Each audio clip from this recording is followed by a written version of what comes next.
Eu agora também passo a proferir o meu voto. E, em primeiro lugar, queria renovar meus cumprimentos a todos, renovar meus cumprimentos aos eminentes advogados e advogadas que fizeram as suas sustentações orais, que foram recebidos em audiência, entregaram memoriais, fizeram um trabalho diligente ao longo de todo o processo e trouxeram realmente diversos elementos para a nossa reflexão para este julgamento. Tal como os eminentes pares, eu também preparei um voto com algumas centenas de páginas, mas não farei a leitura, farei uma apresentação do voto, até porque muitos temas já foram exaustivamente abordados aqui ao longo das sessões. Acho importante, em relação às preliminares, reafirmar o que já foi dito hoje pela ministra Carmen Lúcia, que a competência do Supremo Tribunal Federal para processar e julgar essa ação já foi decidida em quase 1.500 ações julgadas sobre esse episódio do 8 de janeiro, aqui no Supremo Tribunal Federal, das quais já temos cerca de 640 condenações transitadas em julgado e 552 acordos de não persecução penal realizados com a Procuradoria-Geral da República. E, em todos esses casos, foi reconhecida a competência do Supremo Tribunal Federal para processar e julgar essas ações. Já naquele primeiro julgamento que ocorreu no plenário, a maioria, pelo menos, compreendeu que havia conexão das investigações e ações com o inquérito 4.878, que trata dos crimes praticados por milícias digitais e fake news, e também, posteriormente, essa competência foi reforçada com o julgamento do habeas corpus 232.627 da relatoria do ministro Gilmar Mendes. Também a primeira turma já distinguiu a situação do presidente da República em exercício, o que, por força do artigo 86 da Constituição Federal, atrai um regime jurídico diferenciado, a justificar o julgamento do plenário e a situação de ex-presidentes da República que estão afetos à norma do artigo 9º, a linha M do regimento interno do Supremo Tribunal Federal, com a competência das turmas para julgamento. Eu, no meu voto, faço referência aqui à fundamentação que foi apresentada em diversos julgados nessa mesma direção para concluir, pedindo vênias compreensões em sentido contrário, pela competência do Supremo Tribunal Federal e dessa primeira turma para o julgamento da ação penal. Em relação à tese de cerceamento de defesa por document dump, que foi também trazida e reforçada, é importante lembrar que, como já foi dito aqui pelo ministro Alexandre de Moraes, inúmeras vezes, todos os documentos que foram carreados aos autos pela Polícia Federal foram disponibilizados à defesa através de link específico. Sua Excelência, o eminente relator, em decisão proferida no dia 12 de maio de 2025, determinou que fosse encaminhado esses links com todo o material disponibilizado pela Polícia Federal para as defesas constituídas pelos réus da presente ação. Então, o fato, na verdade, de ser um material amplo, na verdade, não configura, não pode configurar nenhum cerceamento de defesa, porque as defesas receberam o material, tiveram a oportunidade de fazer análise que entendiam cabível e trazer, eventualmente, algum tipo de demonstração de que os documentos apresentados pela Polícia Federal ou pela Procuradoria-Geral da República não eram fidedignos. Pois não, ministro Alexandre? Permite, ministro, pois não. Presidente. Agradeço, presidente. Exatamente, e só para recordar, é que nenhum desses documentos, nenhuma dessas citadas provas que Vossa Excelência recordou, as defesas pediram, nada disso foi utilizado pela Procuradoria-Geral, antes pela Polícia, pela Procuradoria-Geral, e em nenhum dos votos até agora dados, seja para condenar, seja para absolver. Porque, na verdade, não se entendeu haver pertinência. Há, inclusive, e eu, quando a defesa requereu, as defesas requereram, eu autorizei e coloquei que determinadas partes deveriam manter sigilo, porque são vídeos extremamente pessoais, áudios extremamente pessoais, não tem nenhuma pertinência com o processo. Mas, dentro do devido processo legal, da ampla defesa, se as defesas quiseram, elas tiveram total acesso. E, presidente, da data até a data que ficou disponibilizado, até o início das alegações finais, foram 4 meses. São 59 advogados das 8 defesas que têm procuração nos autos, fora as equipes. Pergunto a Vossa Excelência, sabe quantos documentos eles juntaram como pertinentes? Nenhum, porque não há nenhuma pertinência. Então, não houve nenhum cerceamento de defesa, houve total ampla defesa e contraditório, e essas provas são totalmente impertinentes. Obrigado, ministro Alexandre. Nessa linha... Pela derradeira vez, pois não, agradeço Vossa Excelência até para cumprir meu compromisso com a ministra Carmen. Ontem nós conversávamos, ministro Zanin, e peço sua permissão para reproduzir sobre o que no meu voto eu chamei de hermenêutica ornitorrinco, que é hermenêutica exótica, né? E um dos aspectos que nós conversávamos era sobre o standard probatório. E Vossa Excelência lembrou uma metáfora muito conhecida, mas que é muito útil, que é do bovídeo esquartejado, ou do boi fatiado. Então, que é aquela espécie de falácia, segundo a qual você divide o boi em bifes e pergunta a cada pedaço, você é um boi? E claro que o pedaço nada diz. Você diz, pede lá para o pedaço do boi mugir, e o pedaço não muge. E aí a conclusão falseada é de que nunca existiu boi. Quando a análise de uma hermenêutica correta, como sabemos, ela tem exatamente essa capacidade de evitar esse método falacioso de esquartejamento do acervo probatório em pedaços que, em si mesmo, podem ser descartados de per si, um a um. Diz, não, esse pedaço não serve, esse não serve, esse não serve, e aí se constrói a falácia de que não há boi. E isso conduz a problemas gravíssimos, sobretudo na seara do direito penal, inclusive a falta de igualdade, que era um debate com o ministro Alexandre. E ele dizia da dificuldade que nós temos de ir além da missão tradicional errada do direito penal, de ser o direito penal dos subalternos, dos pobres. Então, é isto. Os critérios que são aplicados ao jardineiro se compõem se ele comete um erro, devem ser os critérios do direito penal para o dono da casa.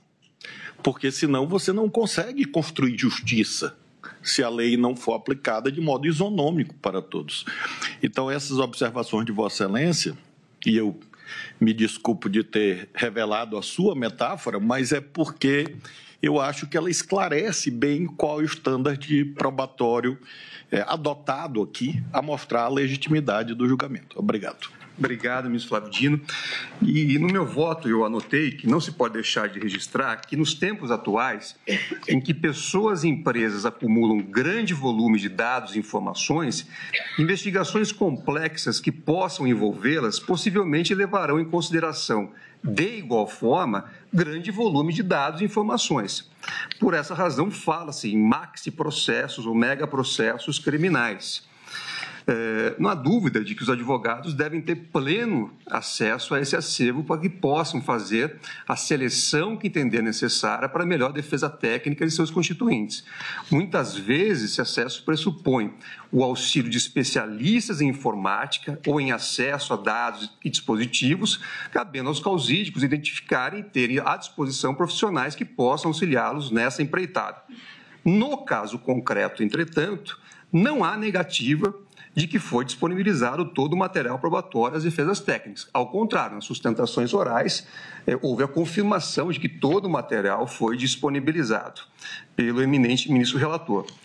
Então, se houve alguma dificuldade de manipulação do material, caberia aos ilustres advogados buscarem o auxílio técnico que mencionei, o que não identifiquei nos autos. Tampouco foi trazido, como foi lembrado aqui pelo ministro Alexandre de Moraes, o eminente relator, até a última manifestação das defesas técnicas, qualquer documento ou informação que tenha sido coletado no acervo fornecido que possa infirmar as acusações veiculadas pela Procuradoria-Geral da República. Então, nessa direção, também pedindo vênia as compreensões em sentido contrário, eu entendo que não está aqui configurado nenhum cerceamento de defesa. Aqui, todos nós somos juízes, mas temos experiências diversas a partir das nossas carreiras profissionais. E eu me lembro, como advogado, de ter trabalhado com arquivos de 80, 100 terabytes, inclusive sem a disponibilização por link ou por qualquer outro meio, mas sim trabalhando dentro de sala-cofre da Polícia Federal fazendo análise. Então, aqui, inclusive, foi, ao meu ver, facilitado o trabalho das defesas a partir do encaminhamento da íntegra do material na forma decidida pelo eminente relator. Então, desse modo, reforço pedindo vênia às compressões em sentido contrário, não identifico nenhuma espécie de cerceamento de defesa.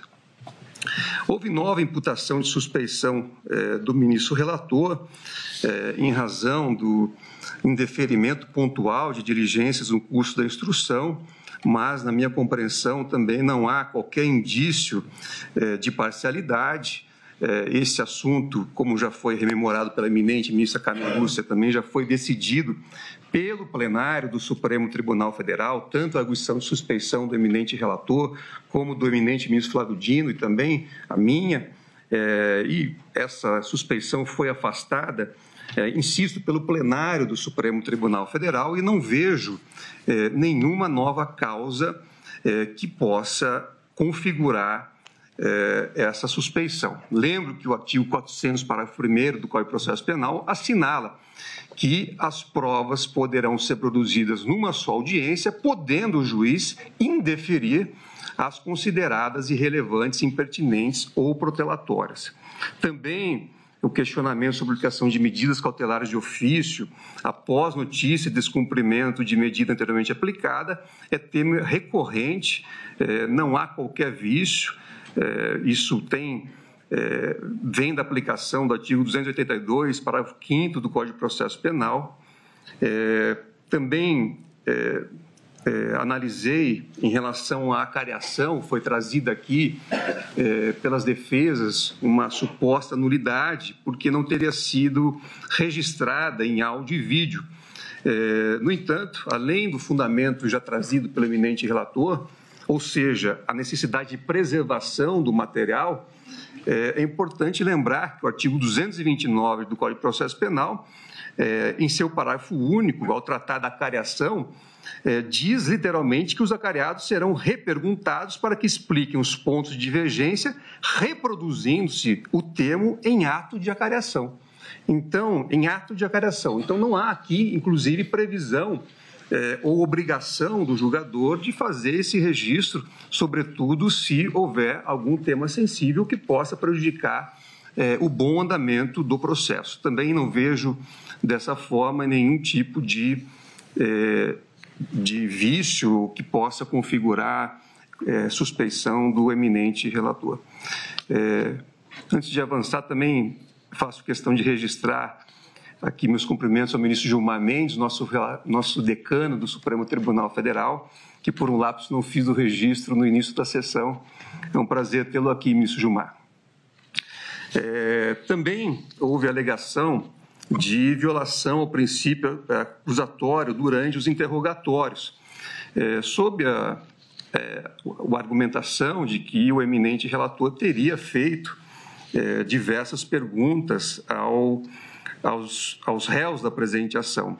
No entanto, o artigo 287 do Código de Processo Penal diz expressamente que, aliás, o 188, que o juiz deve realizar o interrogatório. O artigo 188 diz: após proceder o interrogatório, o juiz indagará das partes se restou algum fato a ser esclarecido, formulando as perguntas correspondentes se o entender pertinente e relevante.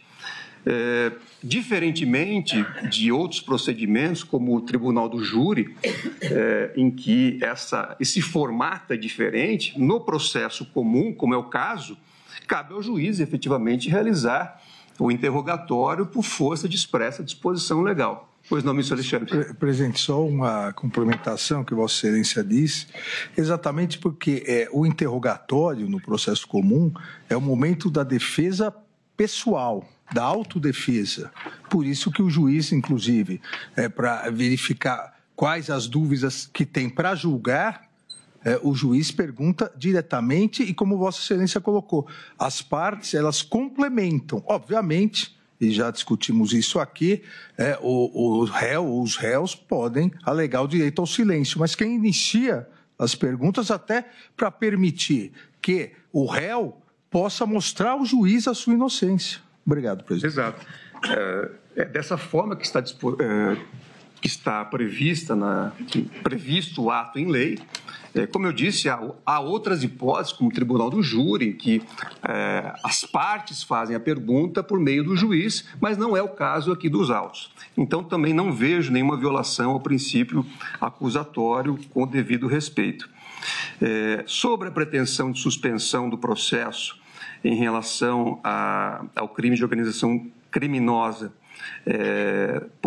alegada por parte da defesa de Alexandre Ramagem.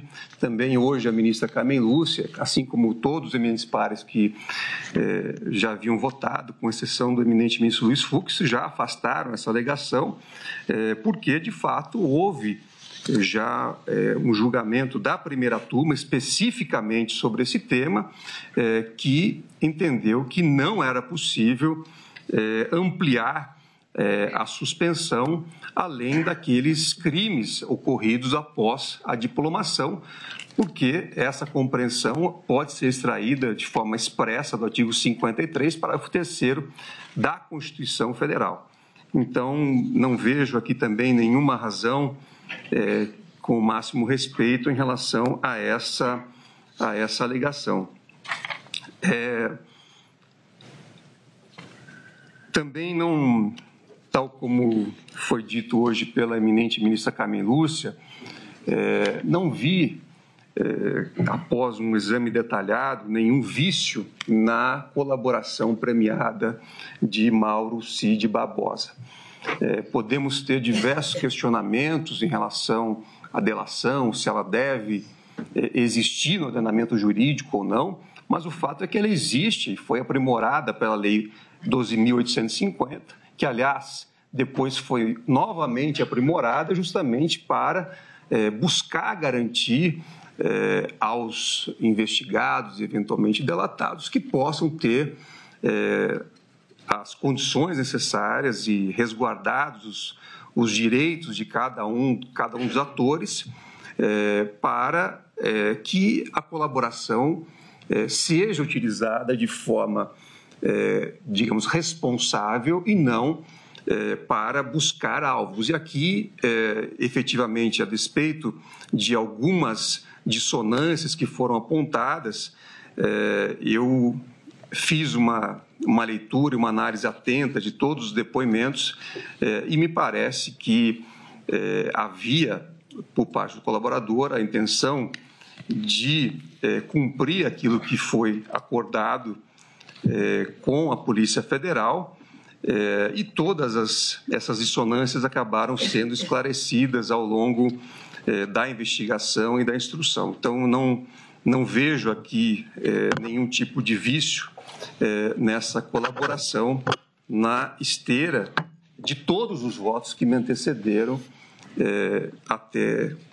que foram proferidos nas sessões anteriores e hoje pela ministra Carmen Lúcia.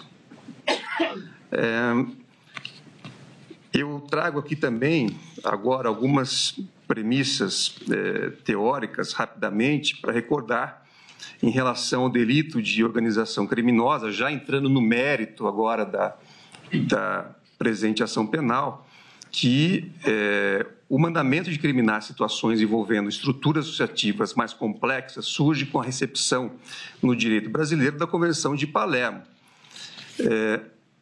E aí eu transcrevo aqui o dispositivo que trata do tema. Recordo ainda que a imputação penal aos acusados compreende como núcleo integrar a organização criminosa armada na forma prevista no artigo 2º da Lei 12.850. Dos dispositivos legais, extraem-se os seguintes requisitos para a configuração da organização criminosa: a existência de uma associação de pessoas estruturalmente ordenadas, com hierarquia por divisão de tarefas, com o intuito de obter, direto ou indiretamente, vantagem de qualquer natureza e mediante a prática de infrações penais cujas penas máximas sejam superiores a 4 anos.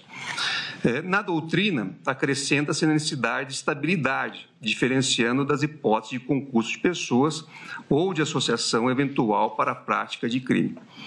Antecipo compreender que a Procuradoria-Geral da República conseguiu descrever satisfatoriamente uma organização criminosa armada, estruturada hierarquicamente, com divisão de tarefas entre seus integrantes e orientada a perseguir um projeto de poder do qual participavam os seus integrantes, tudo mediante a prática de ações ilícitas voltadas para a vulneração de tipos penais previstos no artigo 359 L e M do Código Penal, assim como outros. Hoje o ministro Alexandre de Moraes também já fez referência que o objetivo central dessa organização criminosa, que eu estou também a reconhecer, tinha o objetivo de assegurar a permanência no poder do ex-presidente Jair Messias Bolsonaro, seja qual fosse o método a ser utilizado, o método criminoso a ser utilizado. E isso, de fato, na minha compreensão, está configurado. Segundo a denúncia, o ex-presidente da República, Jair Messias Bolsonaro, contando com o auxílio direto de Walter Souza Braga Neto, que foi ministro da Casa Civil e da Defesa de seu governo, Augusto Heleno Ribeiro Pereira, então chefe de Gabinete de Segurança Institucional, Anderson Gustavo Torres, ministro da Justiça, que também exerceu o cargo de secretário de Segurança Pública do Distrito Federal, Alexandre Ramage Rodrigues, delegado de Polícia Federal, que à época exercia o cargo de diretor-geral da BIM, e Mauro César Barbosa Cid, seu ajudante de ordens, constituiu e estabeleceu uma organização estável com duração superior a 1 ano, cujo planejamento descrito em inúmeros documentos apreendidos previa ações coordenadas voltadas para a permanência, a revelia do processo eleitoral e, pois, da vontade popular no poder de Jair Messias Bolsonaro. Também contou com o auxílio imprescindível de Paulo Sérgio Nogueira de Oliveira, então ministro da Defesa, e Almir Garnier Santos, comandante da Marinha, que disponibilizou seu contingente para que o plano tivesse êxito.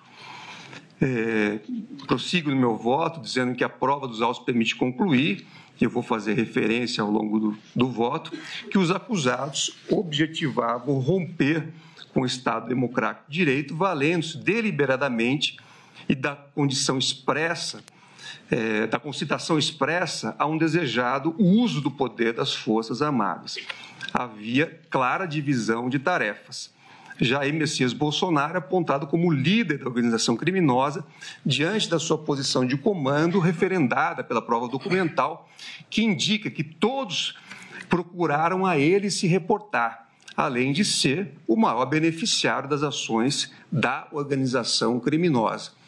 Como já disse aqui o ministro Alexandre de Moraes, na data de hoje, e em todos os atos, o que se via era justamente a permanência no poder do ex-presidente Jair Messias Bolsonaro e não de outra pessoa, como seu ajudante de ordens ou qualquer outro membro da organização criminosa apresentada pela Procuradoria-Geral da República.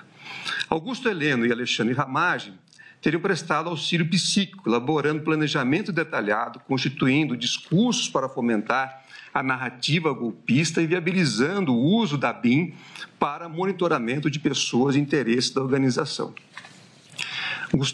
Anderson Gustavo Torres, na condição de ministro da Justiça e Segurança Pública, teria atuado para a difusão de notícias sabidamente falsas sobre o sistema eletrônico de votação, além de ter empregado sua posição para viabilizar a ação indevida da Polícia Rodoviária Federal no segundo turno das eleições, em que grupos de eleitores foram alvo de operações de trânsito destinadas a dificultar o acesso aos locais de votação.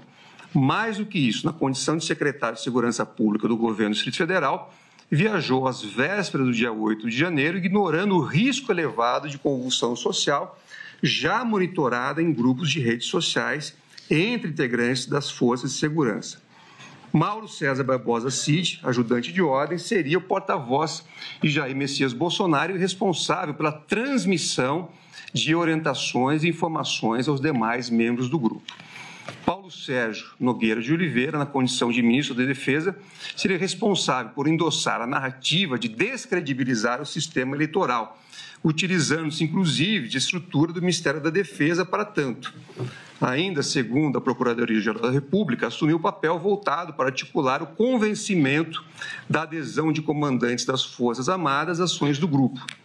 Almir Garnier Santos, por seu turno, deveria fornecer auxílio material, viabilizando a adesão da Marinha aos insurgentes quando fosse decretado o golpe de Estado. Walter Souza Braga Neto, ex-ministro de Jair Bolsonaro e seu candidato à vice nas eleições de 2022, figurou como um dos integrantes do gabinete de crise a ser instituído após a deflagração do golpe e atuou incisivamente nos momentos de intensificação das ações do grupo, sobretudo em relação à execução do plano Punhal Verde e Amarelo, que previa o monitoramento e, como já foi dito aqui, a neutralização dos candidatos eleitos e do eminente ministro relator, com o uso de integrantes armados das Forças Especiais do Exército. Ainda atuava na articulação com os apoiadores do grupo, que se encontravam acampados à frente dos quartéis. O longo iter crimes apresentado pela peça acusatória e comprovado por meio dos documentos apreendidos, com o registro de diálogos entre os integrantes da organização e com terceiros, depoimentos coletados na fase policial e durante a instrução, revela, por seu turno, a estabilidade da organização e o próprio direcionamento das ações, antes e depois das eleições de 2022, revela a continuidade do projeto em torno do escopo maior da organização, que era a manutenção de um grupo específico no poder, independentemente, friso, da vontade popular. Os elementos coletados, por fim, demonstram à sociedade que a organização se valeu de ameaça de se recorrer ao poder incontrastável do Estado, recorrendo-se às Forças Armadas, com o objetivo de impedir o regular funcionamento dos poderes da República, assim como depor um governo eleito de forma legítima. Em relação aos artigos 359L e 359M do Código Penal, até 2021, esses tipos tutelavam a estrutura do Estado brasileiro, que tutelam a estrutura do Estado brasileiro, estavam previstos na Lei de Segurança Nacional.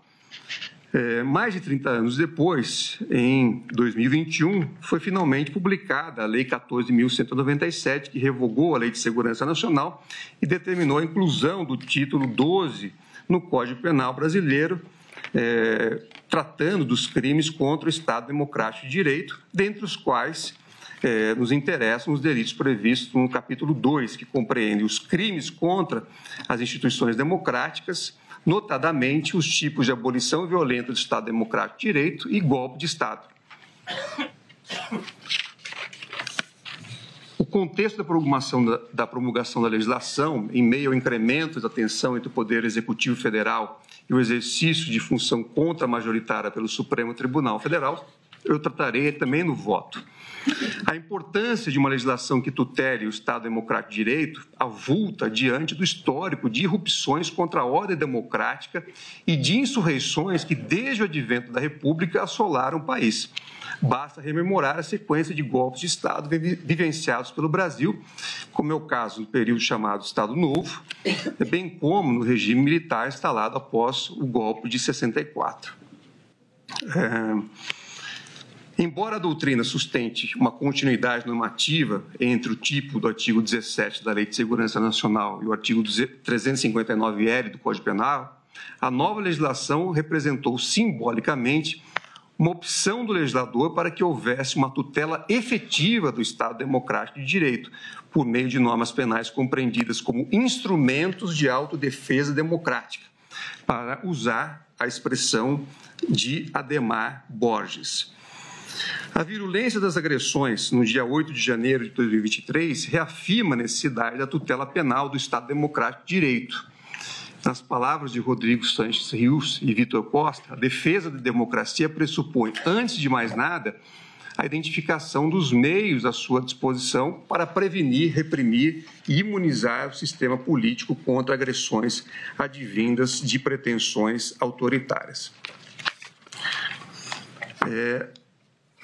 Nessa linha, e trago no meu voto diversos outros elementos, entendo que a responsabilização adequada e nos termos da lei dos agentes que buscam a ruptura institucional é elemento fundamental para a pacificação social e consolidação do Estado Democrático de Direito.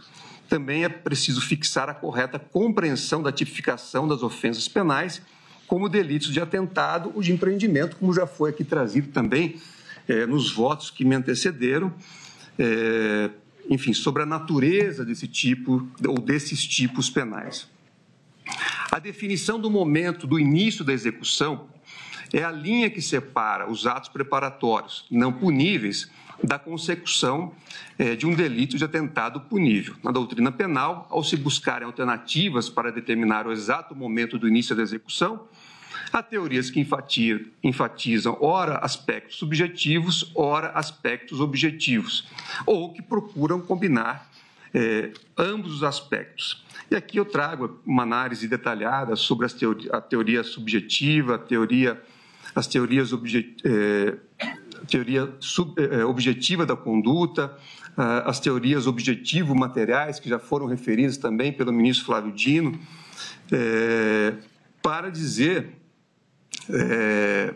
que as teorias objetivo-materiais buscam traçar fundamentos e critérios materiais para determinar o início da execução. Em sua versão original, que remete à concepção de Reinhard Frank, serão atos de execução aqueles que possuem uma pertinência com a ação típica e, por um juízo natural, podem ser tidos como pertencentes à conduta típica. Adicionam-se, portanto, os critérios da imediatidade temporal e do perigo concreto para o bem jurídico. Também faço aqui uma análise da teoria do ato parcial, desenvolvida na Alemanha, também com o objetivo de delinear uma fórmula delimitadora. Segundo essa teoria, o início da execução se verifica com a prática de condutas que, de acordo com o plano do autor, estão estreitamente vinculadas ao comportamento descrito no tipo penal, que não subsistem atos intermediários entre elas e a realização típica. Trago aqui a lição também no meu voto de Klaus Roxin, segundo a qual a determinação do último segmento de ato parcial é depreendida por meio de dois critérios: a conexão entre as esferas do autor e da vítima e a vinculação temporal entre a conduta e o resultado esperado. Trago uma análise também da jurisprudência alemã, que também na Alemanha há tipos similares e o Tribunal Federal Alemão tem ampla jurisprudência sobre o tema. Eu faço essa análise do meu voto para dizer, na sequência, que, na minha compreensão, embora a legislação brasileira exija de forma clara a utilização de critérios objetivos para a determinação do início da execução, é perfeitamente possível a incorporação de considerações relativas ao plano do autor, desde que conjugadas com critérios objetivos vinculados à idoneidade da conduta para alcançar o resultado. Que, aliás, essa compreensão foi adotada em julgamento do Superior Tribunal de Justiça, que foi mencionado expressamente no voto do ministro Flávio Dino, que é o RESP 1.252.770 da relatoria do ministro Rogério Schietti, que foi julgado em 2015. Então, conforme entendo, a determinação do momento do início da execução tem como pressuposto a afetação da esfera do tipo, que ocorre que, segundo o plano do autor, tivesse sido praticada a conduta anterior ao comportamento objetivamente idôneo a abolir o Estado Democrático de Direito, no caso do artigo 359-L, ou a depor o governo legitimamente eleito, no caso do artigo 359-M, colocando o bem jurídico concretamente em perigo. No caso que está a julgar, a própria tentativa de abolir o Estado Democrático de Direito, verdadeiramente, pode ser refletida por uma vasta cadeia de atos, como já foi aqui mencionado hoje pela ministra Carmen Lúcia e também pelo ministro Alexandre de Moraes. Sejam de ordem material, sejam de ordem discursiva, ambas idôneas a ofender o bem jurídico que se quer proteger. De fato, no caso vertente, como visto, a acusação sustenta que a organização criminosa trabalhou em frentes diferentes. Não havia uma linha de ação única definida, mas o planejamento de diversas estratégias que envolviam o uso de estruturas de Estado para monitoramento de servidores e agentes públicos e políticos. 2. A difusão de falsas narrativas para construir um ambiente de instabilidade política. 3. O estímulo negativo do cumprimento de decisões judiciais, ao argumento de que seriam manifestamente ilegais. 5. O uso da estrutura policial para interferir no resultado eleitoral. 6. A facilitação e estímulo de manutenção a manifestações públicas convulsionantes para justificar medida de força. 7. Tentativa de cooptação e pressão dos comandantes das Forças Armadas para aderirem a medidas de força. 8. O uso de militares das Forças Especiais para monitorar e eliminar autoridades públicas. 9. Elaboração de decretos e discursos para legitimação de um regime de exceção.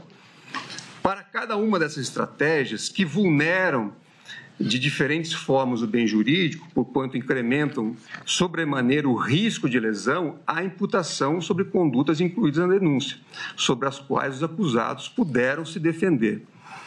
Cada defesa soube enfrentar os elementos impostos pela peça acusatória, que se relaciona a uma sequência de atos, e isso é importante, ministro Flávio Dino, uma sequência de atos que consolidam uma situação de vulneração típica do objeto tutelado. Em suma, que apontam para a situação de tentativa de restrição, o tipo faz referência a essa palavra, ao exercício do Poder Judiciário ou que evidenciam a contribuição para a tentativa de deposição do governo legitimamente eleito. Eu faço depois também uma análise específica sobre cada um desses tipos que tutelam o Estado Democrático de Direito e digo que, no caso vertente, compreendo que o bem jurídico é vulnerado a partir do momento em que a atuação do poder destinatário da ameaça ou da violência sofre interferência concreta em decorrência dos atos perpetrados. E, para ficar em único exemplo, tenho que a sistemática de veiculação de ameaças públicas a poderes constituídos e a ministros do Supremo Tribunal Federal, como recurso à retórica das Forças Armadas, tinha capacidade potencial de afetar o livre exercício do Poder Judiciário, tanto que houve a necessidade de um esforço institucional bastante grande para preservar a integridade do processo eleitoral e neutralizar efeitos desestabilizadores das graves ameaças proferidas. E faço aqui referência à lição de Adhemar Borges.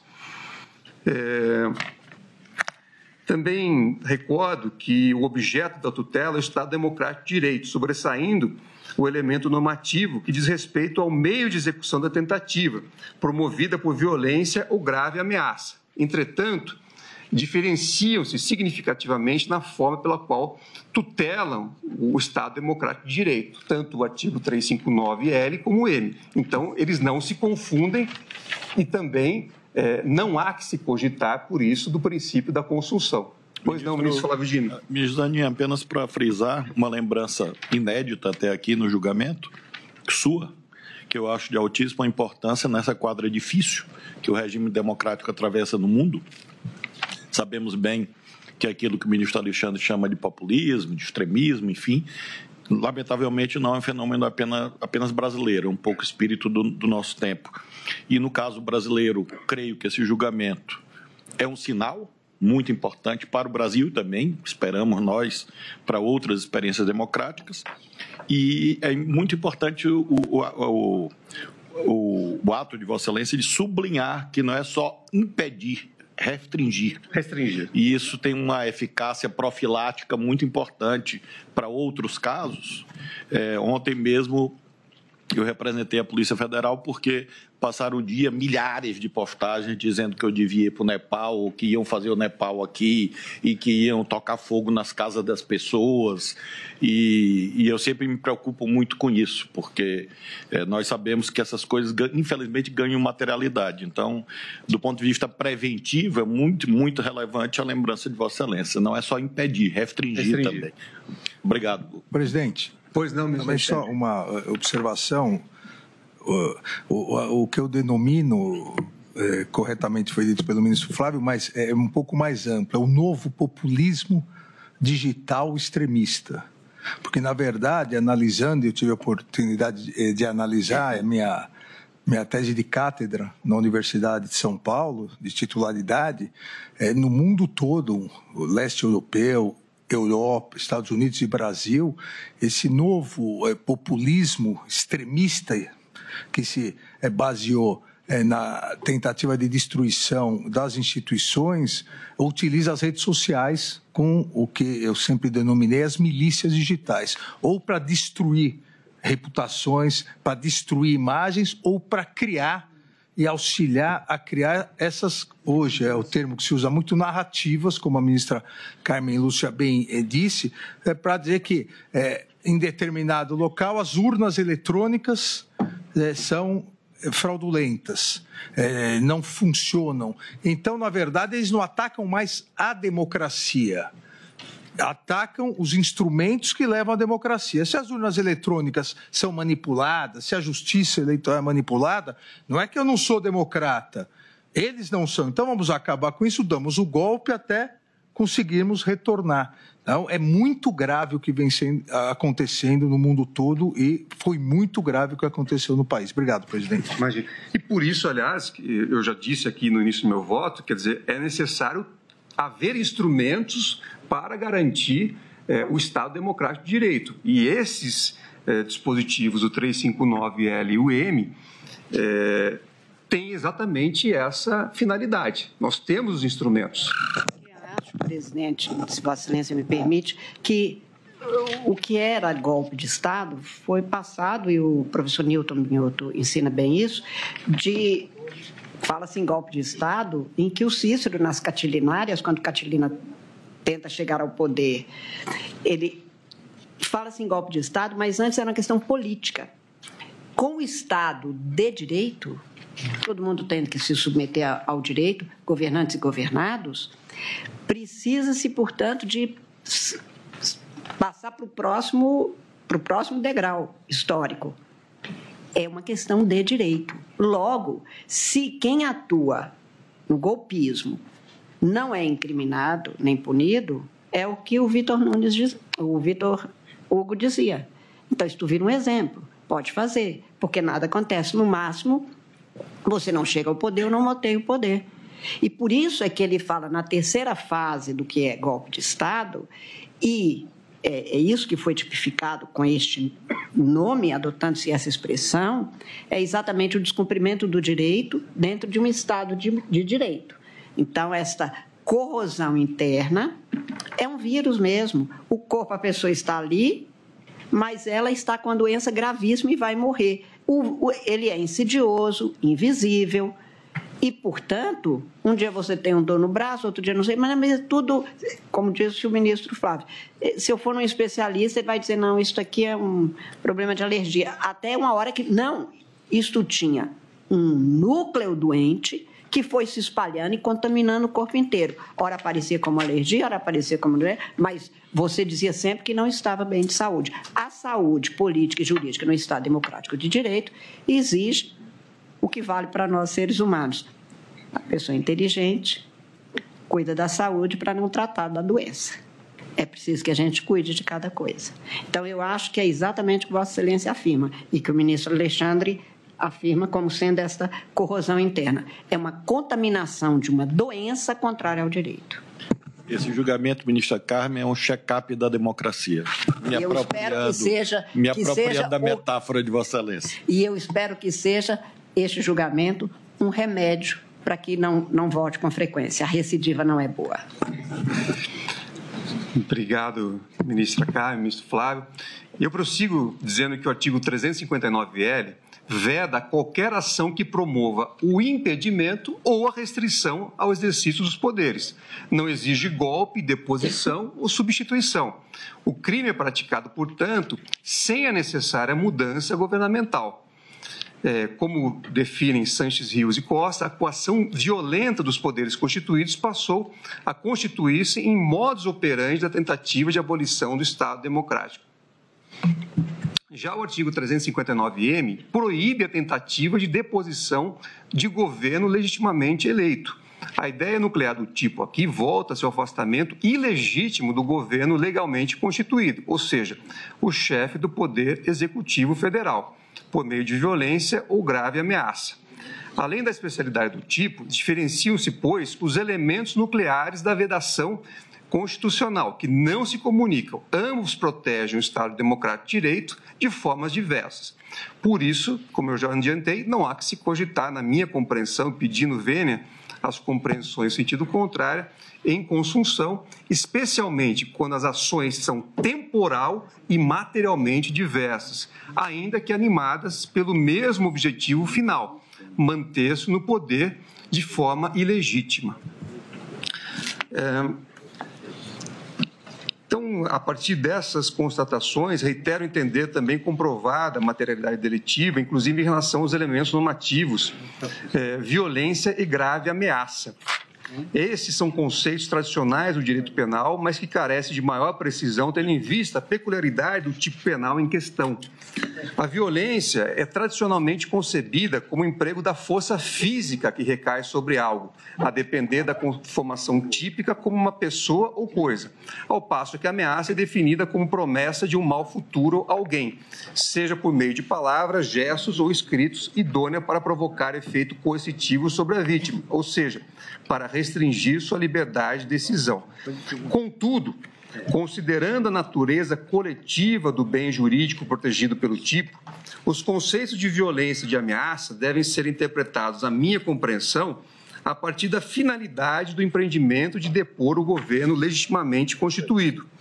Ressalto que, ao contrário de outros tipos penais que exigem esses meios executivos sejam empregados contra a vítima ou alguma pessoa, o artigo 359-M não delimita o objeto material da conduta.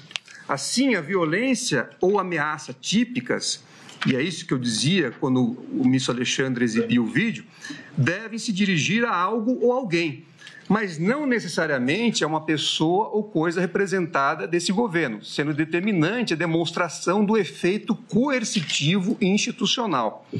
A caracterização de violência é inequívoca no que se refere aos atos públicos de 8 de janeiro de 2023, quando manifestantes invadiram prédios públicos, danificaram o patrimônio da União e confrontaram forças policiais e jornalistas, assim como em outros atos que foram também descritos na denúncia e devidamente comprovados, inclusive pelos vídeos que foram já exibidos anteriormente pelo ministro relator Alexandre de Moraes e que hoje foram também relembrados nessa sessão. A ação dos executores dos danos tinha como escopo demonstrar elevado grau de estabilidade política, a ponto de justificar decretos de exceção. Eu também aqui faço referência à historiadora já referida pela eminente decana Carmen Lúcia, Heloísa Stalin, que, em entrevista ao programa Roda Viva, também diz o seguinte: quando você pensa em golpe de Estado, pensa na primeira fase, que é a conspiração.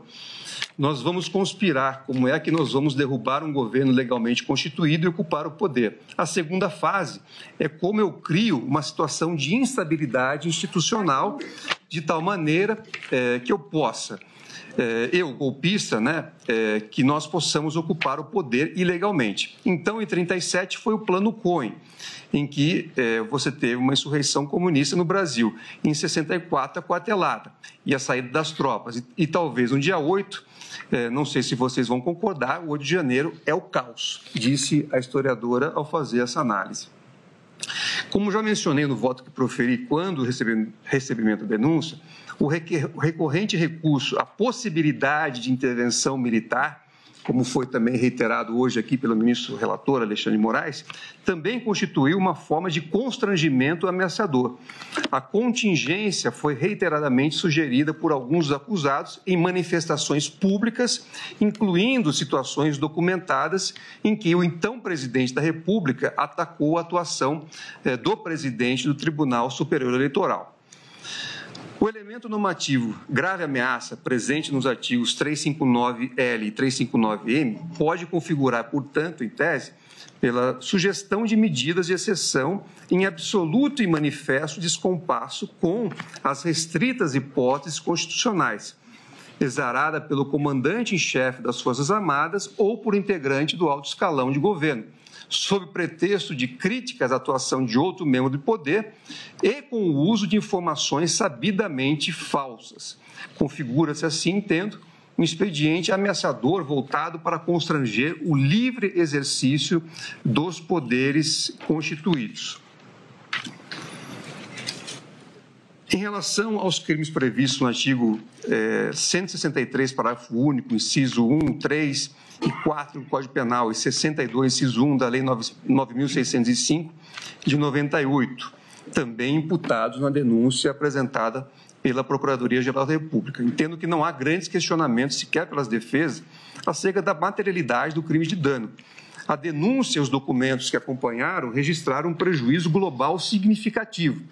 3.500.000 no Senado Federal, R$ 2.717.868,08 na Câmara dos Deputados, mais de 9 milhões apenas com obras de arte no Palácio do Planalto e R$ 11.413.654,84 neste Supremo Tribunal Federal, excluído dessas contas os bens de valor inestimável. Então, também esses crimes me parecem amplamente demonstrados. Registro ainda que o preceito secundário dos tipos do artigo 359L e 359M do Código Penal impõe o concurso material desde que reconhecidos o liame subjetivo das ações engendradas por cada um dos agentes e as ações danosas perpetradas. Vale dizer, se os agentes assumiram o risco por suas ações de ocorrência do resultado danoso ou se constituíram significativamente ou se contribuíram, significativamente para que ele ocorresse. Outra premissa teórica diz respeito aos pressupostos de punibilidade do concurso de pessoas nos delitos imputados. Parte das teses defensivas procura atribuir à participação de caráter quase insignificante ou atribui resultado de participação um reflexo sobre pretenso ato preparatório impunível. Recordo sobre esse tema que a norma de extensão do artigo 29 do Código Penal impõe que se promova imputação penal a todos que concorram para os eventos causais que resultem na ofensa ao bem jurídico tutelado, desde que fixados os termos da correlação entre o dolo do agente e a vulneração objetiva do bem jurídico tutelado. É nesse aspecto, ministro Flávio Dino, justamente à luz do artigo 29, que todos os fatos devem ser analisados em conjunto e se verificar a participação de cada agente que contribuiu para o resultado final do delito ou dos delitos. Como eu fui citado, presidente, eu vou quebrar minha promessa. Pois não. Se não fosse, eu tenho que argumentar alguma coisa. E vocês não vão fazer a parte para ficar igual. Eu vou ficar com uma a mais. Presidente, porque se não fosse assim, ninguém do PCC e do Comando Vermelho eram condenados nunca. Esse é o risco de você não compreender essa dinâmica que Vossa Excelência acaba de descrever. Além das hipóteses de autoria imediata, é possível a atribuição de responsabilidade penal a título de coautoria nas situações em que os autores realizam conjuntamente o tipo. A caracterização da coautoria exige a imputação recíproca entre os coautores, devendo-se demonstrar a execução comum do fato típico e o acordo para a realização conjunta do crime, ou seja, a existência de um plano delitivo comum. Desse modo, ainda que um dos agentes realize apenas um dos elementos típicos, por exemplo, a ameaça, todos os executores serão punidos como coautores do fato.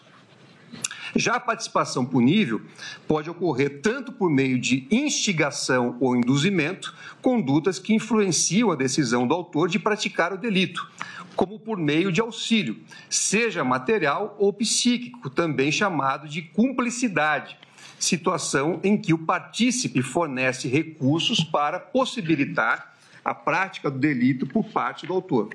Ressalto ainda a viabilidade jurídica da chamada coparticipação, tanto na forma de co-instigação como de co-cumplicidade, caracterizada pela existência de um plano delitivo comum com divisão de papéis de convencer ou determinar o autor a praticar o fato principal ou de fornecer conjuntamente meios para a prática do delito. Essa é, inclusive, a lição de Roxin que eu trago aqui no meu voto. Também são puníveis a instigação em cadeia, o auxílio à instigação e a instigação ao auxílio, comportamentos anteriores à participação vinculada ao autor do fato principal. Como ressalta Klaus Roxin, sobretudo em contextos de organizações criminosas, é comum que o sujeito que arquiteta o fato não se comunique diretamente com os executores e, por vezes, sequer seja por eles conhecido, de modo que, na minha compreensão, a ausência de vínculo direto entre os partícipes e o autor do fato é indiferente para a atribuição de responsabilidade, bastando a demonstração do vínculo do partícipe com o instigador ou com o cúmplice. Também trago a lição novamente de Klaus Roxin, indicando que, segundo o eminente autor, ele fundamenta o conceito de auxílio como um incremento causal do risco, argumentando que somente quem dolosamente melhora as chances do autor e aumenta o risco para a vítima assume um ataque autônomo ao bem jurídico. O cúmplice, portanto, segundo ele, é quem possibilita, facilita, intensifica ou assegura a execução do fato, aumentando o risco concreto da ocorrência do crime. A demonstração da causalidade do auxílio nessa perspectiva não exige o meio oferecido pelo auxiliador seja efetivamente utilizado na execução do delito, mas apenas que haja uma contribuição relevante para o incremento da chance de sucesso da empreitada criminosa. Isso vale aqui especialmente para o Corréu Garnier, que colocou à disposição aqui as forças que eram por ele comandadas e que, independentemente da utilização ou não, isso serviu como estímulo para que o líder da organização criminosa pudesse levar adiante a sua empreitada. Então, no caso vertente, várias condutas caracterizam ora ações, ora omissões típicas que fundamentam a autoria, ora instigação, ora auxílio, contribuindo conjuntamente para a tentativa de restrição do livre exercício dos poderes e, posteriormente, para os atos violentos que expressaram de forma pública o projeto de deposição do governo legitimamente eleito. Também se afirma, como fez a defesa do ex-presidente Jair Bolsonaro, que não seria possível reconhecer instigação em suas ações por se tratar de crimes multitudinários, já que a instigação exigiria como premissa o dolo dirigido à afetação de fatos e pessoas determinadas. Isso, inclusive, consta nas alegações finais, com um parecer que foi juntado e foi trazido aqui na sustentação oral.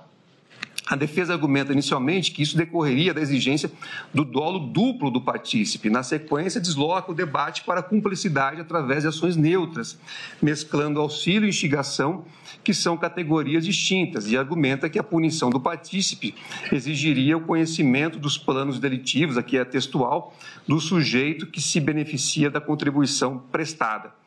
A posse retorna à questão do elemento subjetivo da instigação, alegando que não haveria dolo dirigido ao fato, pois a violência ou ameaça que integram o tipo, segundo a defesa, nunca foram objeto de qualquer dos pronunciamentos do acusado.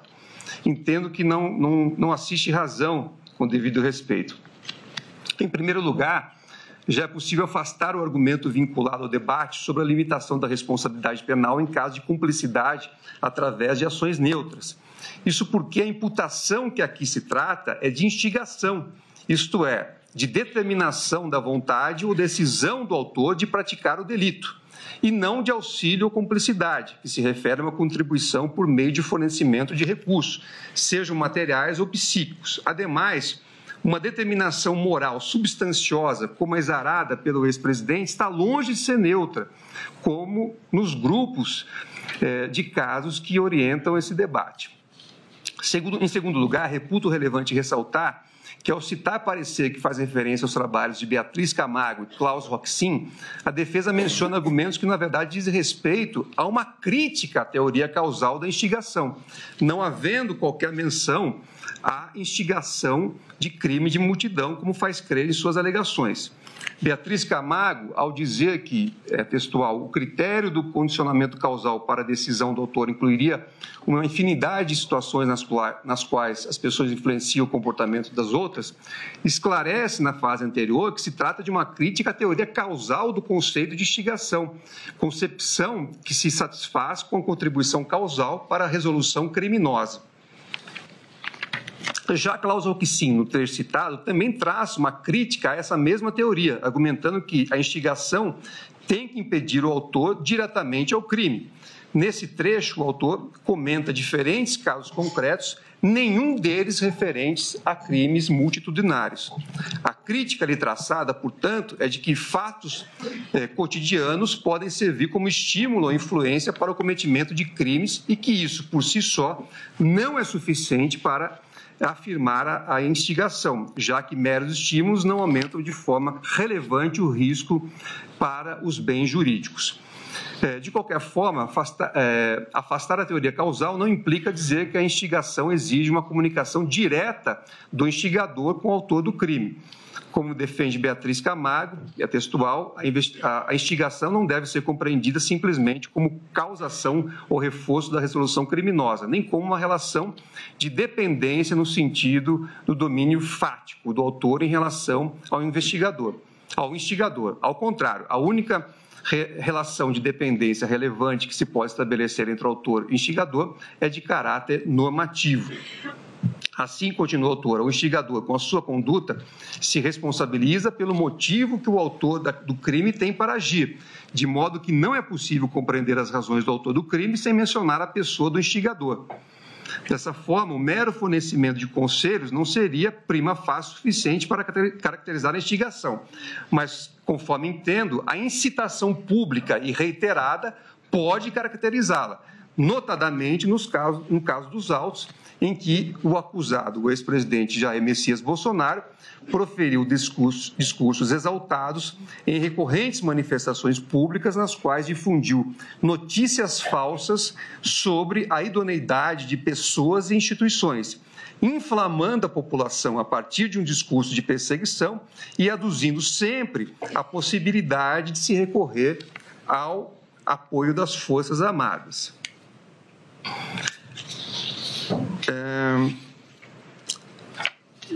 Eu prossigo no meu voto com várias citações, que eu não vou fazer referência aqui, dizendo que assim não se sustenta a alegação de que a instigação seria, por definição, incompatível com os delitos multitudinários. Não identifico nenhum óbice jurídico para a incidência dos tipos penais nos moldes apresentados pela Procuradoria-Geral da República. Na sequência do meu voto, eu passo a também trazer um panorama factual, dizendo que, conforme pudemos observar quando o julgamento, o recebimento da denúncia, não existem dúvidas na comunidade jurídica acerca da materialidade delitiva relacionada aos atos ocorridos no dia 8 de janeiro de 2023, em que o país assistiu à invasão deste Supremo Tribunal Federal, do Palácio do Planalto, do Congresso Nacional, ao vivo, por milhares de pessoas. A gravidade dos fatos, exibida em sessão de julgamento no dia 26 de março de 2025 pelo eminente ministro relator, não foi sequer contestada pelas combativas defesas em suas sustentações orais. Trata-se de circunstâncias, em sua inteireza, incontroversas. Os registros audiovisuais revelam, de um lado, adesão parcial de forças de segurança pública ao liberarem acesso a golpistas inflamados, e, de outro, uma concertação arquitetada que sucedeu à chegada coordenada de milhares de pessoas em centenas de ônibus aptas a provocar um cenário de conturbação política justificador em tese de medidas de contenção e força. Esse quadro ganha sentido quando se observa que uma das saídas planejadas pelo grupo era a decretação de medidas de exceção, com ulteriores restrições a liberdades cívicas em prol de uma chamada normalidade institucional. Havia, portanto, um cenário constituído para justificar a intervenção anômala de forças de segurança, que as investigações agora revelam ser fruto de ações conscientes voltadas à tentativa de golpe de Estado e de abolição do Estado democrático de direito.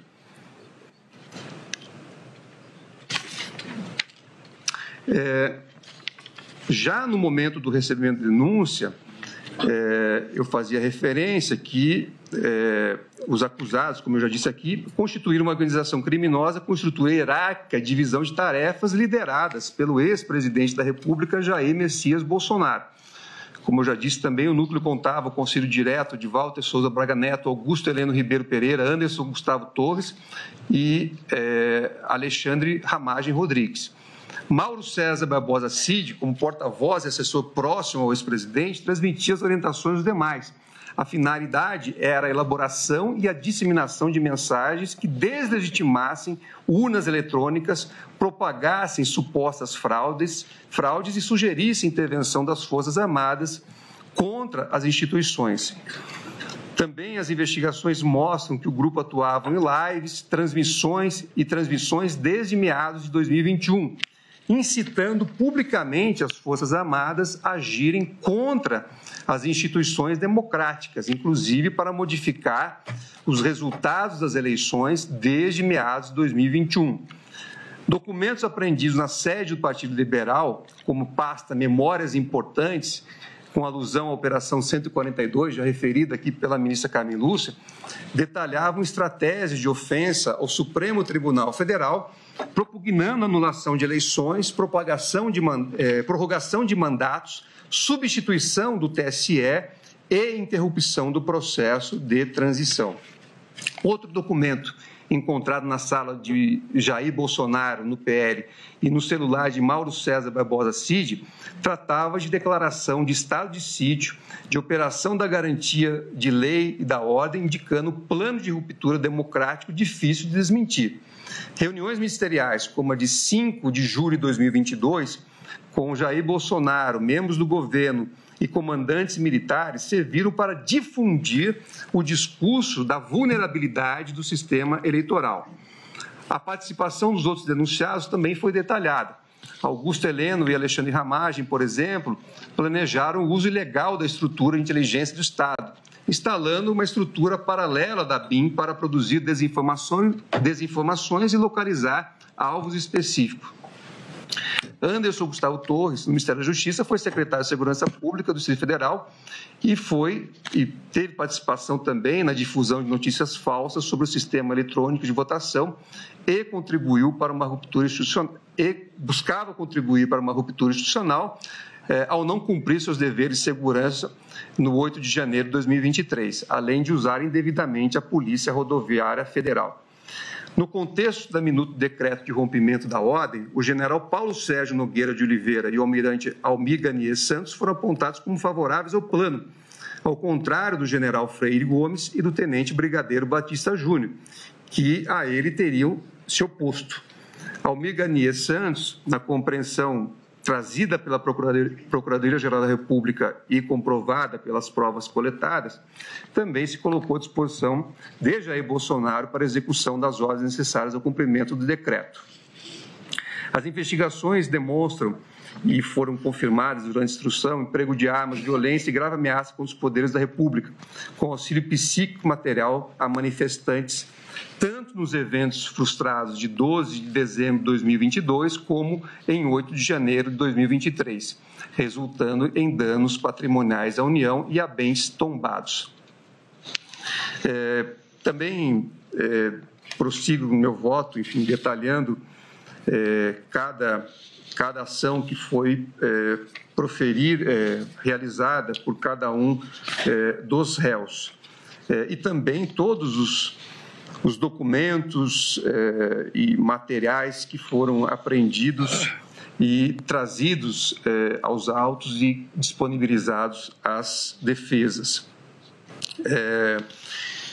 E aí prossigo dizendo que há uma evidente conexão causal entre a propagação de falsas narrativas sobre a idoneidade das instituições republicanas e o fomento a ações violentas, que se acentuam no final de 2022, após o resultado eleitoral. A robusta prova de que a organização promoveu em seguida a insuflação popular, auxílio psíquico e material para permitir a instalação e manutenção dos acampamentos insatisfeitos com os resultados eleitorais à frente dos quartéis, logo após a eleição de 2022. Esse apoio contou com agentes militares armados e com integrantes do alto escalão das Forças Armadas, que atuaram de forma estável no planejamento e na execução das ações de organização. Não bastasse, durante o processo eleitoral, precisamente no segundo turno, a acusação apresentou elementos robustos no sentido de que a organização criminosa atuou para que servidores elaborassem um documento chamado Business Intelligence, a fim de viabilizar a ação estruturada da Polícia Rodoviária Federal, no sentido de operar blitz nas proximidades de locais de votação em que o adversário político havia obtido mais votos. A prova documental, consubstanciada em fragmentos de áudios recuperados, porque apagados deliberadamente pelos agentes, mostrou-se reforçada pelo contundente depoimento da testemunha Clebson Ferreira de Paula Vieira, analista da Coordenação Geral de Inteligência do Ministério da Justiça e Segurança Pública. Clebson, confirmando o relato prestado à autoridade policial, relatou que Marília Alencar, diretora de inteligência do Ministério da Justiça, solicitara a elaboração de uma minuta de análise de dados que indicasse onde o adversário do então mandatário havia obtido o maior número de votos.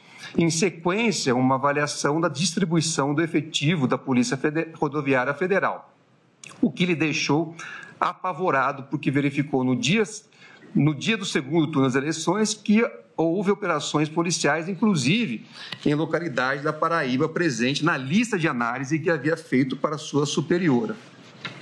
E aí eu prossigo com outros elementos do depoimento, dizendo: é evidente, pois, que a ação da organização criminosa integrada pelos acusados não se restringiu aos limites da liberdade de expressão e usou estrutura estatal armada em suas ações, ainda que não tenha chegado a deflagrar projéteis de arma de fogo. Observo ainda que a atuação do grupo prosseguiu e adquiriu contornos ainda mais gravosos após a derrota nas urnas. Visando a permanência no poder, o grupo trabalhou com hipóteses de recurso a medidas excepcionais, seja para a promoção de autogolpe, seja pela ulterior deposição do governo, que se buscava a ulterior deposição do governo legitimamente eleito, tal como narrou e demonstrou a Procuradoria-Geral da República. Houve, portanto, série de ações para manutenção e estímulo reiterado da permanência de acampamentos de manifestantes à frente de quartéis do Exército Brasileiro em diversas capitais.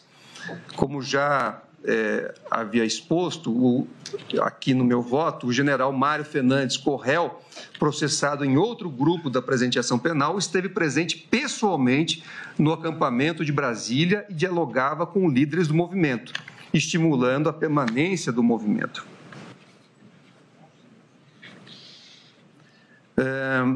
As provas evidenciam, pois, a integração das ações entre os membros da organização criminosa, tudo a robustecer a tentativa de angariar apoio para fomentar o projeto de golpe que iria culminar nos atos executórios do dia 8 de janeiro de 2023. Autoridades foram monitoradas com a possibilidade real de morte, como se verificou pela revelação do plano Copa 22. Em síntese, toda essa série de eventos denotam que não houve mera expressão de opiniões controversas, mas um concerto de ações voltadas para a permanência no poder, primeiro por meio da tentativa frustrada de coartar a livre atuação do Poder Judiciário e de interferir nas eleições, depois por meio de atos de força que viabilizassem, como estopim, a deflagração de uma resposta institucional armada com apoio das Forças Armadas e manutenção do grupo no poder.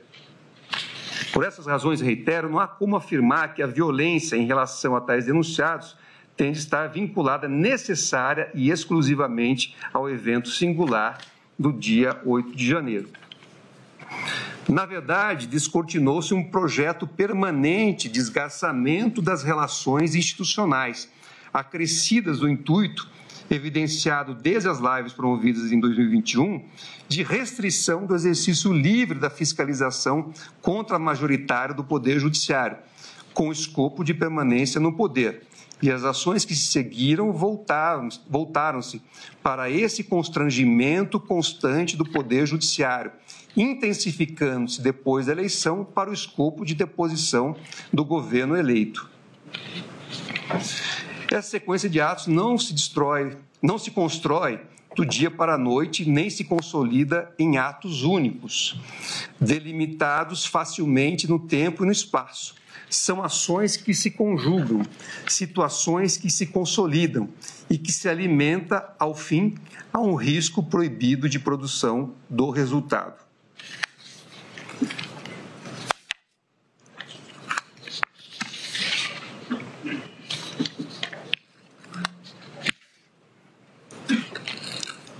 Eu depois também faço referência a diversas passagens aqui em relação aos diversos atos que foram narrados pela Procuradoria-Geral da República na denúncia e comprovados depois ao longo da instrução, para concluir, então, que houve a formação de uma organização criminosa armada integrada pelos acusados, que deverão ser condenados pelas circunstâncias fáticas que reputo comprovadas na forma que está descrita na denúncia e que já foi acompanhada aqui pela maioria dos votos, a partir do eminente relator, do ministro Flávio Dino, da ministra Carmen Lúcia, para reconhecer a procedência integral das acusações. No meu voto também faço uma descrição individualizada da conduta de cada um dos corréus, também apenas para aqui fazer uma rápida passagem, inclusive porque já foi hoje relembrado pela ministra Carmen Lúcia, diversos fatos que estão aqui devidamente demonstrados. Em relação ao Alexandre Ramagem Rodrigues, há elementos que corroboram de forma extrema de dúvida a utilização da estrutura da ABIN como veículo de apoio às ações de monitoramento de autoridades públicas e fomento à estabilidade institucional. denota-se o uso da estrutura estatal para interferência em investigações particulares, a indicar o desvio de finalidade em favor de uma posição ideológica, com anuência durante a gestão de Alexandre de Ramagem. Cito aqui o arquivo Bom Dia, Presidente, que indica a evidente mensagem ao mandatário da República, ações que nunca poderiam corresponder às atribuições próprias do diretor-geral de uma agência de inteligência. O documento começa dizendo que, aspas, reunir grupo técnico de confiança para trabalho de aprofundamento da urna eletrônica. Evidentemente que não se trata de uma ação oficial da instituição, porquanto não há registro de instituição formal de grupos de trabalho. Mais do que isso, o acusado adiantou o resultado do grupo de trabalho, o que afasta qualquer caráter técnico do documento. Já naquele material constava, aspas, já há como concluir que será apontada vulnerabilidade na transparência técnica e na governança exclusiva do tribunal. Eu continuo também analisando outros documentos do acusado, por exemplo, com outros agentes aqui envolvidos, para concluir que Alexandre Ramagem trabalhava dolosamente para planejar estratégias de desinformação que vieram a ser deflagradas posteriormente, atuando em favor da organização criminosa e respondendo, na forma do artigo 29 do Código Penal, pelos resultados que permitem o enquadramento típico de sua conduta.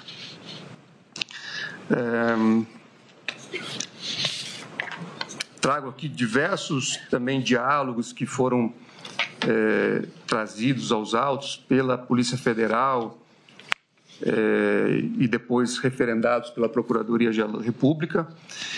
Em outro trecho do arquivo, Ramagem sugere a busca de pareceres da Advocacia-Geral da União para evitar o cumprimento de determinações do Supremo Tribunal Federal.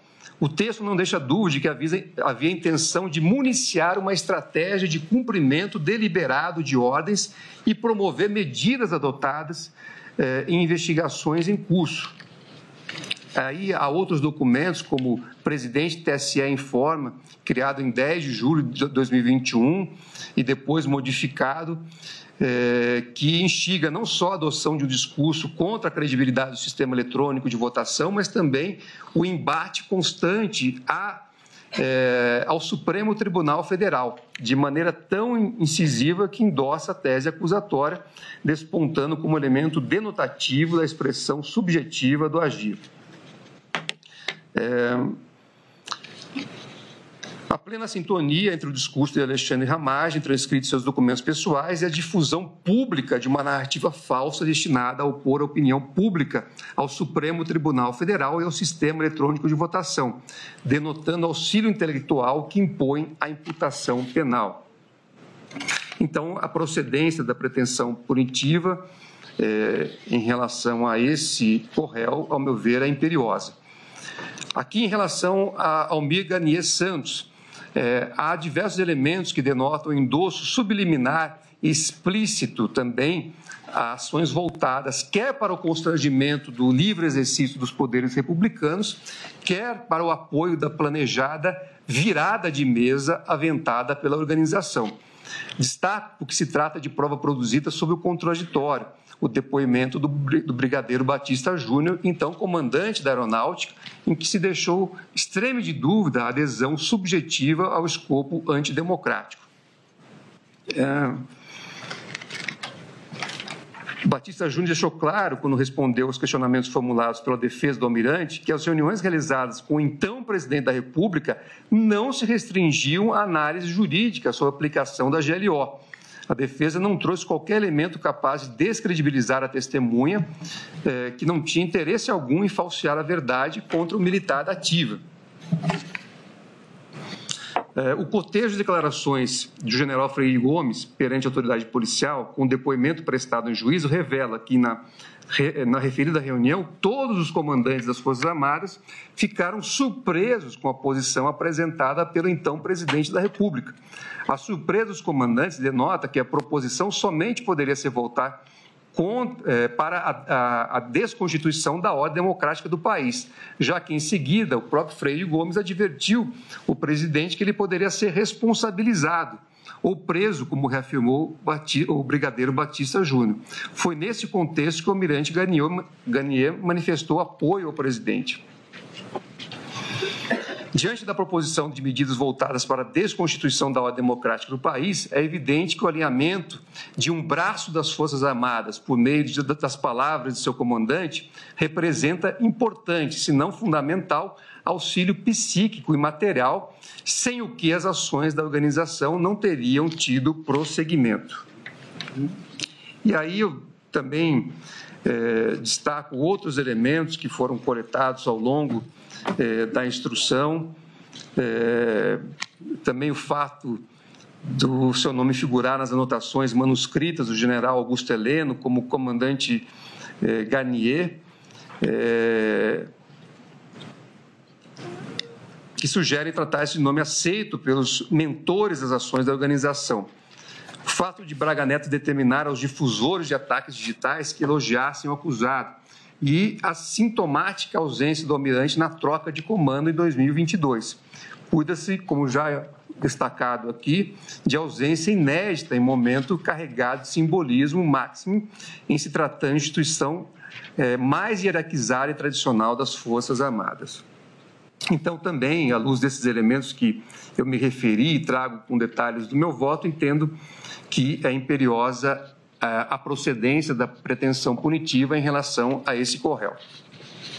Em relação a Anderson Gustavo Torres, as contingências do fato evidenciam que ele aderiu ao escopo da organização e, para além disso, contribuiu diretamente para a elaboração da narrativa falsa sobre a inidoneidade do processo eleitoral, uma vez que propagou informação pública avalizada na condição de ministro da Justiça e de Segurança Pública do então governo federal.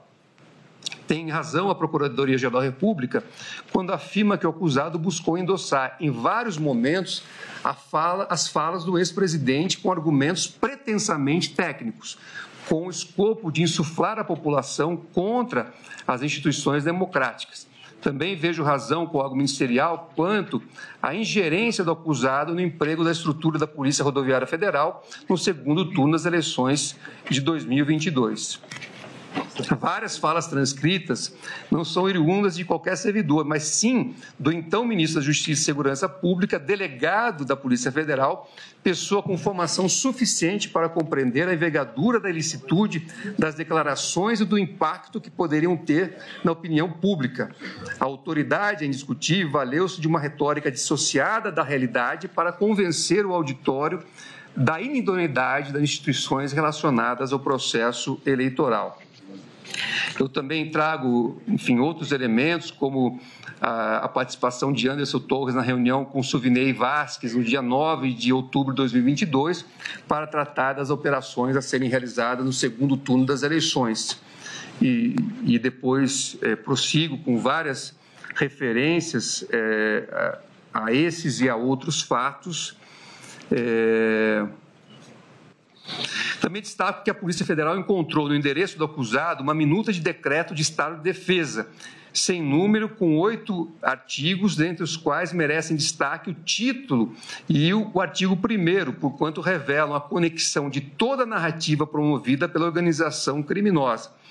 E diz lá esse documento, né, que decreta estado de defesa previsto no artigo 136, 140 e 141 da Constituição Federal, com vista a restabelecer a ordem e a paz institucional a ser aplicado no âmbito do Tribunal Superior Eleitoral para apuração de suspeição, abuso de poder e medidas inconstitucionais e ilegais levadas a efeito pela presidência e membros do tribunal, verificados através de fatos ocorridos antes, durante e após o processo presidencial de 2022.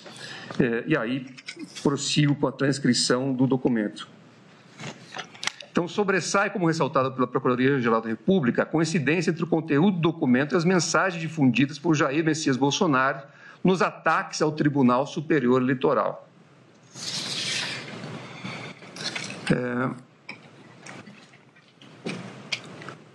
Reitero que a apreensão de minuta propositiva de estado de defesa, acautelada na residência do acusado, e estranha às atividades próprias do cargo que exercia, constitui indício robusto a corroborar os demais elementos coligidos acerca de sua adesão subjetiva às ações da organização criminosa.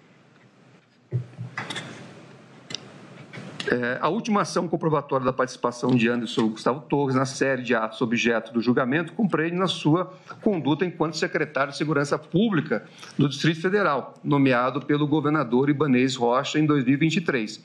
O ponto da responsabilidade do acusado reside em sua omissão quanto à articulação entre as diversas forças de segurança, atribuição indiscutível da Secretaria e não compreende somente difusão prévia de informações, senão a articulação constante em tempo real.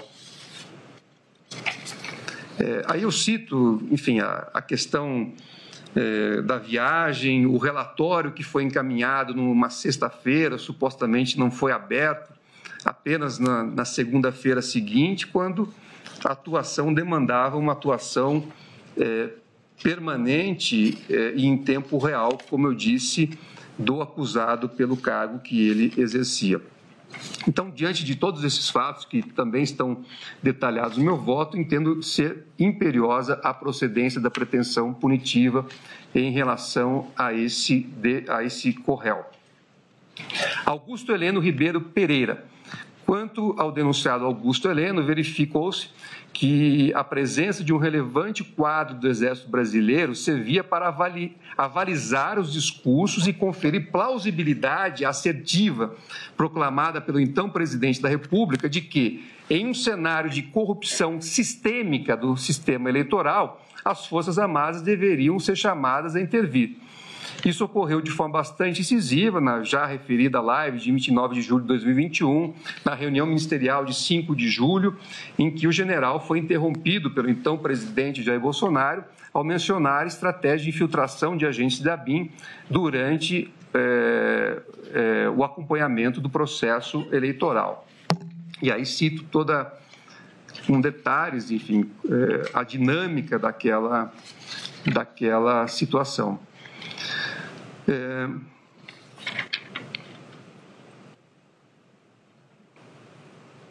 Cito aqui também outras referências também aos escritos, né, na já referida agenda de Augusto Heleno, e também a correlação entre os escritos de Augusto Heleno e as notas encontradas com Alexandre Ramage, evidenciando a conjugação de esforços que, aliás, coaduna-se com os discursos públicos contra as ações das instituições de controle, notadamente o Poder Judiciário e a Polícia Federal, ou contra o sistema eleitoral.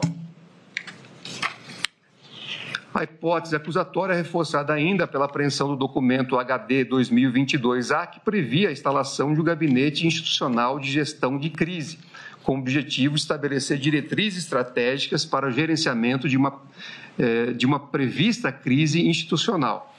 O general Heleno figurava como chefe do gabinete, enquanto o general Braga Neto seria o responsável pela coordenação geral.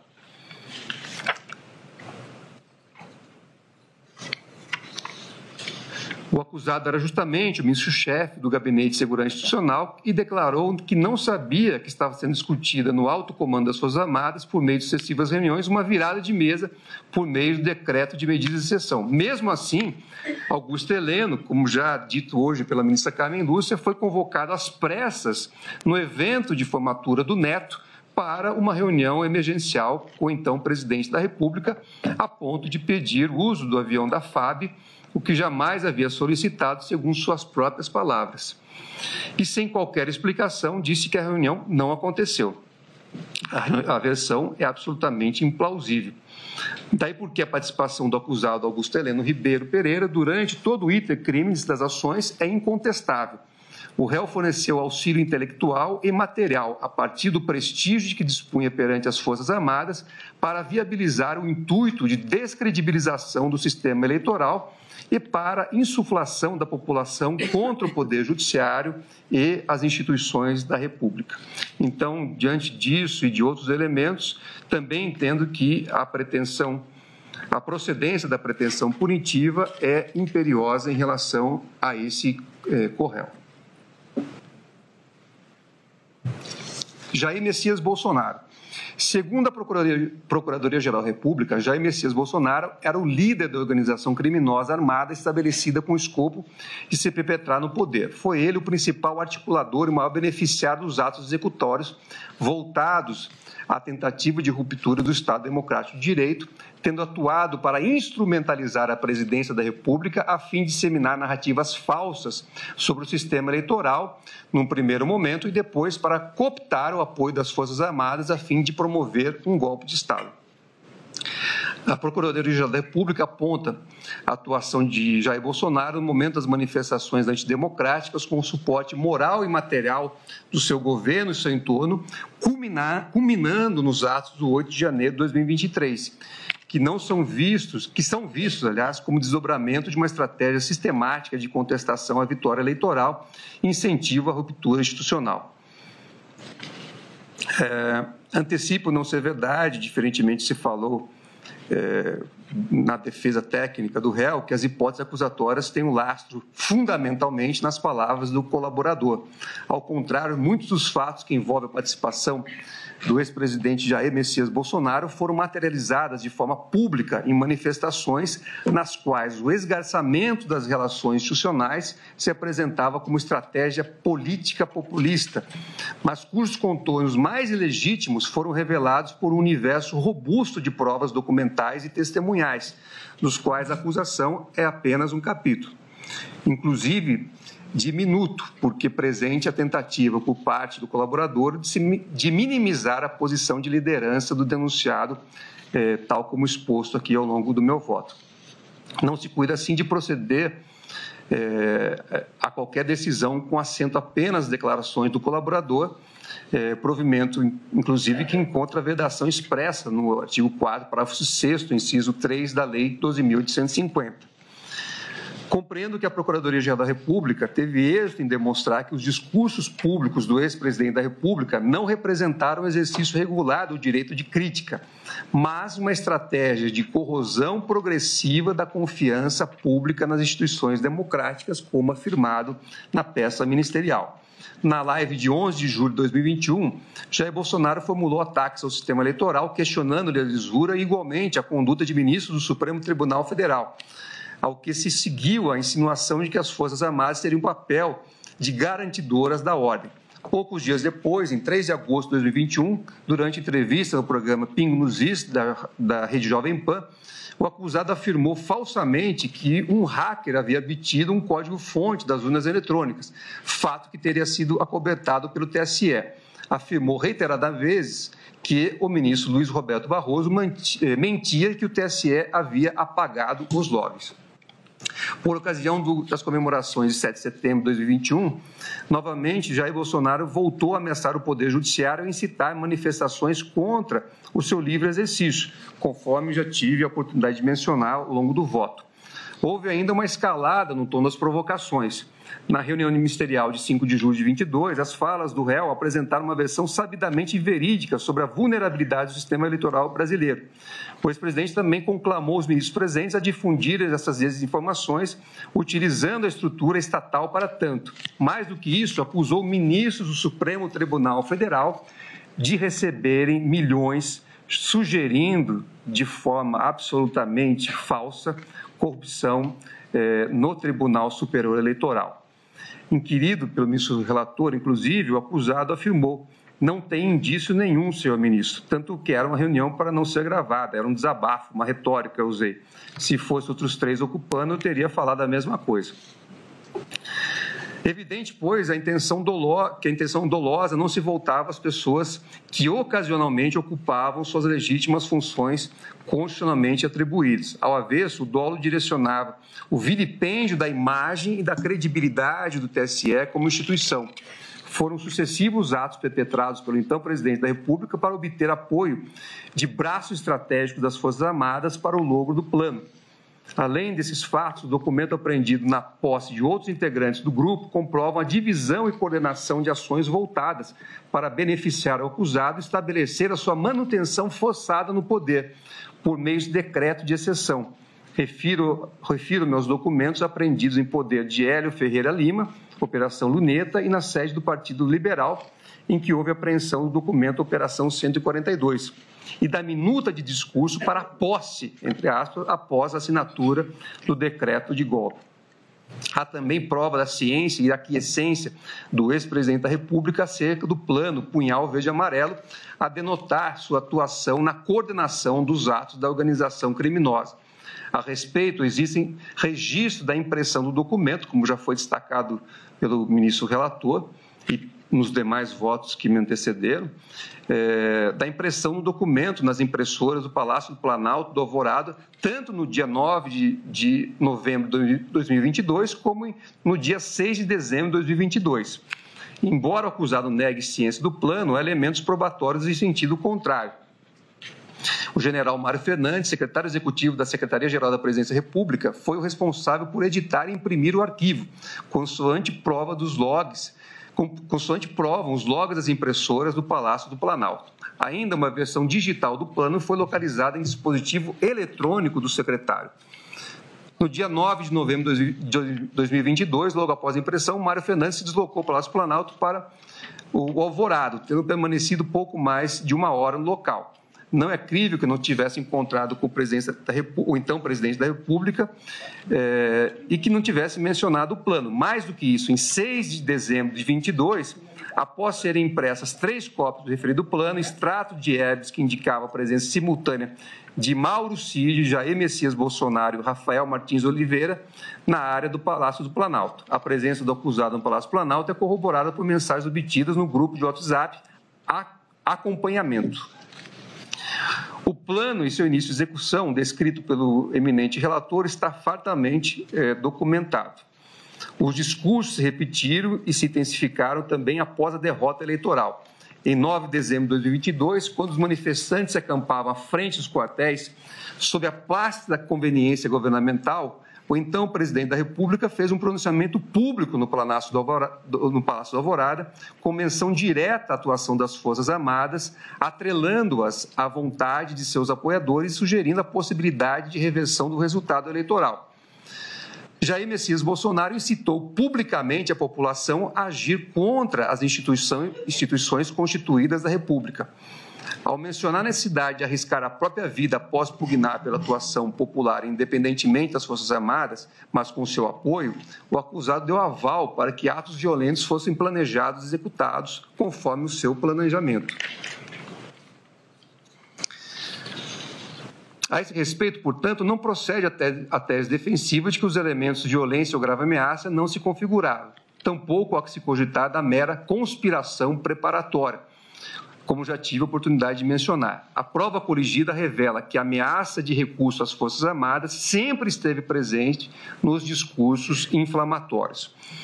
O resultado não tardou a vir. 3 dias depois, em 2 de dezembro de 2022, manifestantes colocaram fogo em ônibus e procuraram invadir o prédio da Polícia Federal em Brasília em virtude da prisão de um apoiador do ex-presidente da República em investigação que apurava a prática de atos antidemocráticos. As imagens foram, inclusive, exibidas aqui pelo eminente relator. Esse momento simboliza a externalização de atos violentos capazes de gerar convulsão social, a partir de uma série de ações voltadas para alimentar a tese de que todo o processo eleitoral, assim como o Poder Judiciário, estava corrompido. Como já destaquei, não se sustenta a alegação de que a instigação seria, por definição, incompatível com os delitos multitudinários. No caso vertente, houve um processo de formação e manipulação do sentimento popular, um induzimento coletivo à insurreição que não pode ser ignorado. Não há como afastar a evidente correlação entre a narrativa construída pelo grupo e reiterada constantemente pelo seu líder, Jair Messias Bolsonaro, e a aglutinação de manifestantes que, estimulados por integrantes do grupo, vieram a provocar posteriormente as ações do 8 de janeiro. O dolo e a relação de causalidade imposta pelo artigo 29 do Código Penal são suficientes para impor a responsabilização do acusado. Afinal, não há como desprezar a sua conduta em meio a tudo isso. É claro, pois, que o ex-presidente da República, agindo diretamente ou com auxílio dos demais corréus, estava ciente de todas as ações engendradas pelos demais integrantes da organização, anuindo a cada passo ou tomando a frente nas ações necessárias para conclamar a população para atos concretos. Mais que isso, perante integrantes do grupo ou apoiadores, era considerado substancialmente o líder a ser seguido. Aí eu descrevo outros elementos que demonstram essa atuação e acrescento ainda que a atuação do ex-presidente da República não se restringiu ao âmbito dos discursos. Há elementos comprobatórios no sentido de que o acusado interferiu e procurou postergar a apresentação do relatório da equipe técnica das Forças Armadas, constituída para fiscalização dos trabalhos eleitorais. Há ainda atos mais gravosos diretamente vinculados ao núcleo de proteção do tipo penal, dentre os quais se destacam as reuniões com comandantes das Forças Armadas com o escopo de obtenção de apoio para a ruptura institucional. Jair Bolsonaro reconheceu ainda ter apresentado nessa reunião os considerandos da minuta, cuja imagem foi encontrada, em parte, no aparelho celular de Mauro Cid. Além desses fatos, documentos apreendidos na posse de outros integrantes do grupo comprovam a divisão e a coordenação de ações voltadas para beneficiar o acusado e estabelecer a sua manutenção forçada no poder, por meio de decreto de exceção. Não é crível, diante de todo o contexto já descrito, que o acusado não tivesse anuído a elaboração tanto do decreto golpista quanto do seu pretenso discurso de, aspas, posse. Ao contrário, o documento reafirma a posição de liderança do acusado sobre as ações da organização criminosa, notadamente, como afirmou a Procuradoria-Geral da República, sobre, aspas, qual seria o desfecho dos planos forçados, a sua permanência autoritária no poder mediante uso da força. Não procede a tese de que a discussão envolveu mero ato preparatório, porque não teria se chegado a ver a convocação do Conselho de Defesa ao Conselho da República. É esperado que a assinatura do decreto somente seria levada a efeito quando fossem reunidas todas as condições para que a ação fosse exitosa. Para isso, foram engendradas diversas estratégias, desde a tentativa de convencimento das Forças Armadas, ou parte delas, até o fomento de ações irruptivas que resultaram no 8 de janeiro.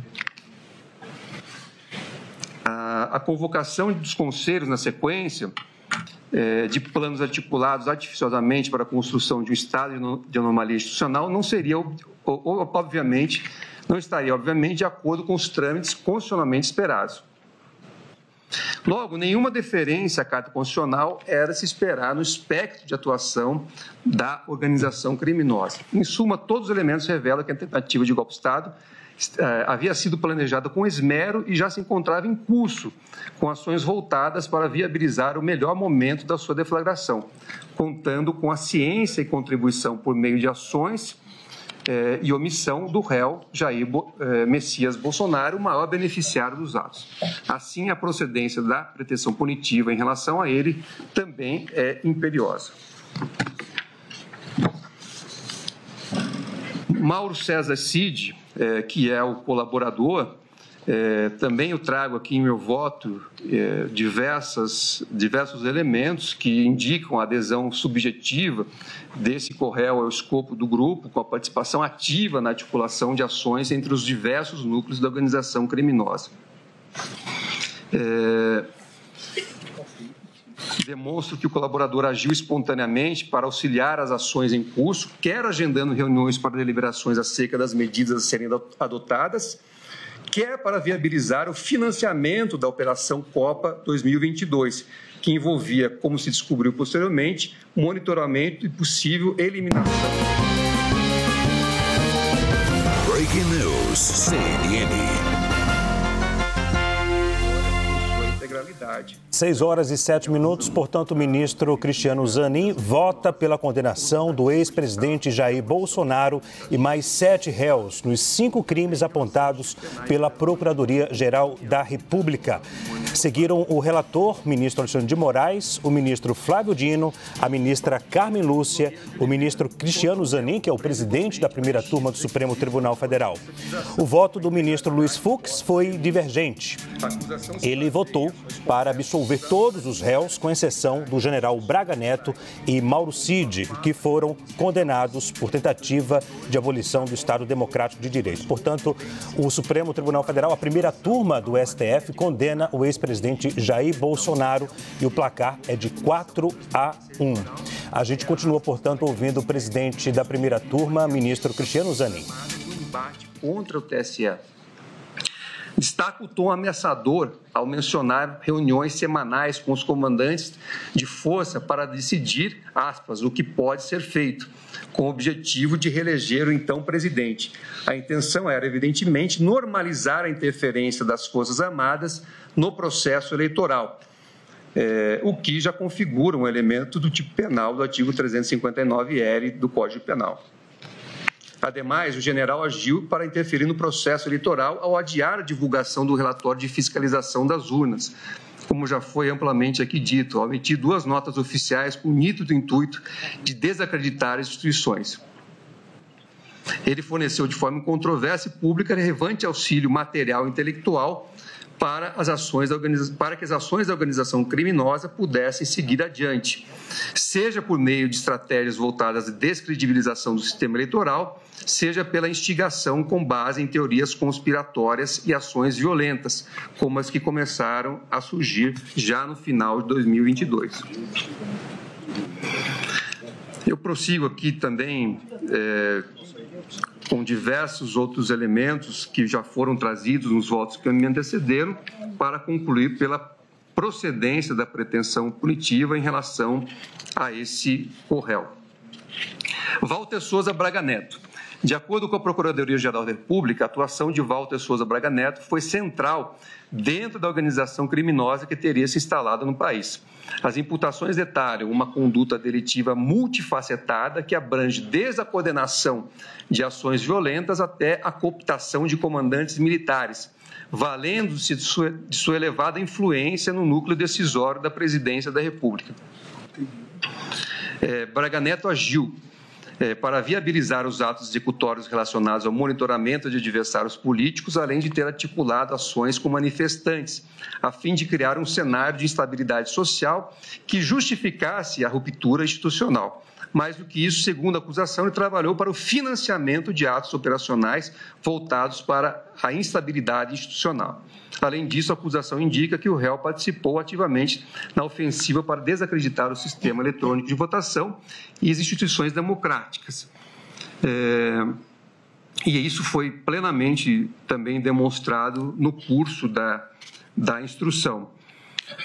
Por fim, após a recusa dos comandantes de Exército e Aeronáutica para apoiar o decreto golpista, Braga Neto é acusado de orquestrar ataques virtuais e campanhas de difamação contra os militares legalistas, com o escopo de pressionar os comandantes e fomentar entre os seguidores do então presidente da República a imagem de que eles eram, aspas, traidores da pátria alinhados ao, aspas, comunismo.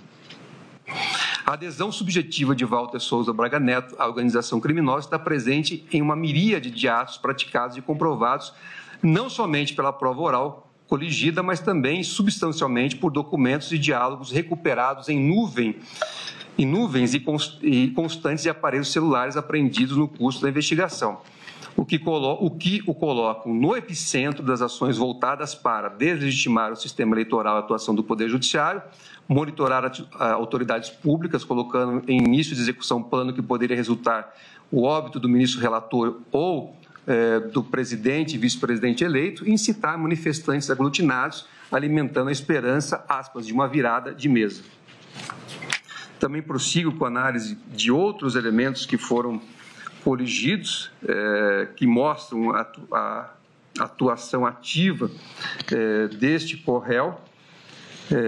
Os autos revelam prova segura de que Braga Neto contribuiu com auxílio moral e material para a execução de monitoramento do ministro Alexandre de Moraes, no contexto da Operação Copa 22 e do planejamento do punhal verde-amarelo, cuja correlação com o quanto questionado pela defesa restou evidenciada no curso da instrução processual.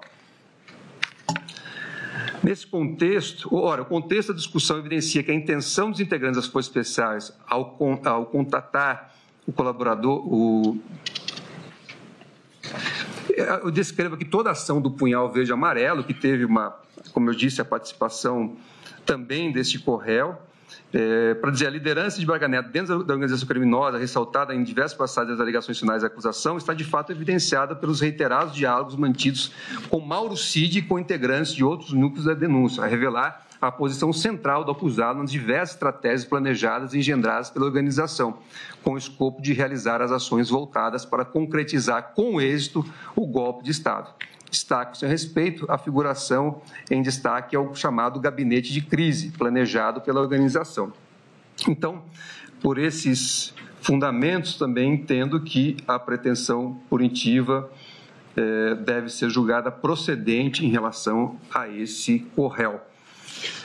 De modo que, com essa apresentação do voto, eu concluo, né, que estou acompanhando integralmente o ministro relator Alexandre de Moraes para julgar integralmente procedente a denúncia apresentada pela Procuradoria-Geral da República. Esse é o voto.